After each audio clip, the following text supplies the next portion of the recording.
I think it's a super important question to navigate the complexity. It's complex. And there are a few things I think you've already really shown the insight into the core aspects here, but I just work them out a little bit to bring kind of like clarity to that complexity. So the first is to be completely clear that being kind does by no means mean that we're doing what the other person wants us to do. That's the first thing. It's not for them to say, to judge if we, I mean, on some level, of course, it's also for them to judge if we were kind or not. But it's the being kind means to, kindness here is in relationship to, again, in Buddhism, the core distinction is whether something is wholesome or unwholesome.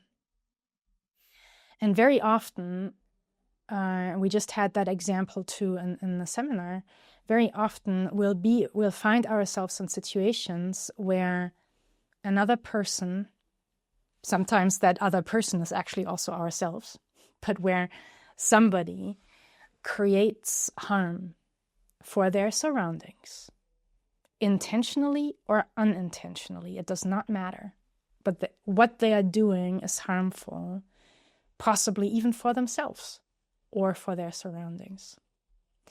Our measure is not whether they like us or not, or whether they think we're kind or not. Our measure for kindness is whether we have their best interests at our heart. That's what we're starting with. It's like kindness is really wishing well, wishing for this person. And we don't know, like we don't have a crystal ball where we can see the future. If what we're telling that person, if what we're doing with that person, if that's actually going to lead to something good, that we don't know. But our job is, and here I'm going to give you a kind of like, what is it, three or four little step package for navigating that complexity. The first step is noticing as much as possible, noticing everything that's going on in such a situation, as openly as you can. Not so much, once again, we've gone through this over and over, not so much through our narratives, not with a tunnel vision, but an actual open, what's really happening here right now? What is this? And then in your example, there will be like what appears as, geez, as part, like feeling body, right? A boundary needs to be set. Something needs to stop. There's a no here. That's there. That would be part of noticing. And there would be noticing that other person is really not going to like it. But there needs to be a boundary, but the other person is really not going to like it. Then there's also a noticing for why the boundary needs to be set. And there may be 10 other things, like, for example, part of that noticing and of the way you're inquiring. So right now, my first thing here is the inquiry into the situation. And part of the inquiry should actually also always be, is this the right time? Sometimes, the right thing may just not be the right time. And then the second is, once you've actually felt you're noticing as much as well as you can, the situation has actually landed in you and you were open to it, you've listened into it, you have a feeling, your own assessment. It's always subjective, but this is, your best shot at really trying to feel the situation, including your own. Then the next one after the inquiry is the considering possibilities. What are the options?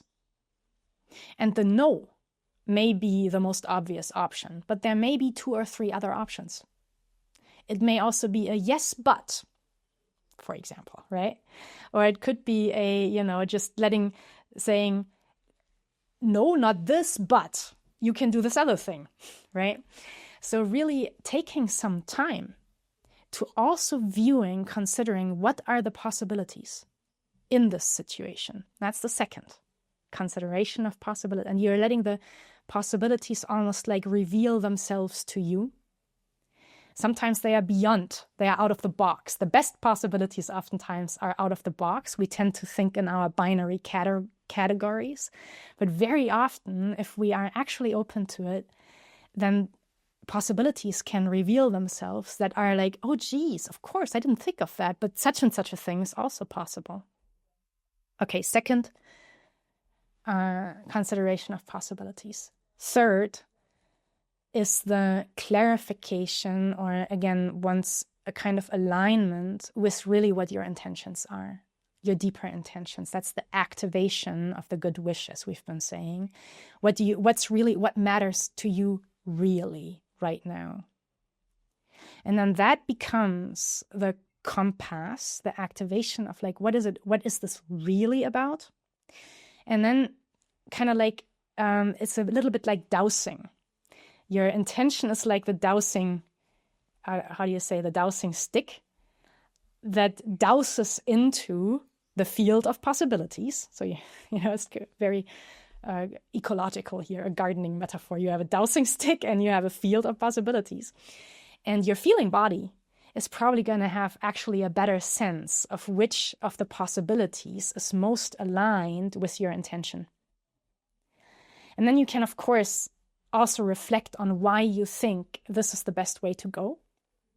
But once you got it, okay, here's the intention, here's where I actually want this situation, here's my vision, here's my hope for the situation. Then dowsing for which of the different paths of actions can best get me here. And then really that's where your decision comes from. Then you act accordingly, and then you review. That fourth thing is not unimportant. The fourth is like, now you've acted, and now you check in. Did that what I wanted it to do? Or like, was there unforeseeable fallout? Or like, what happened here right now?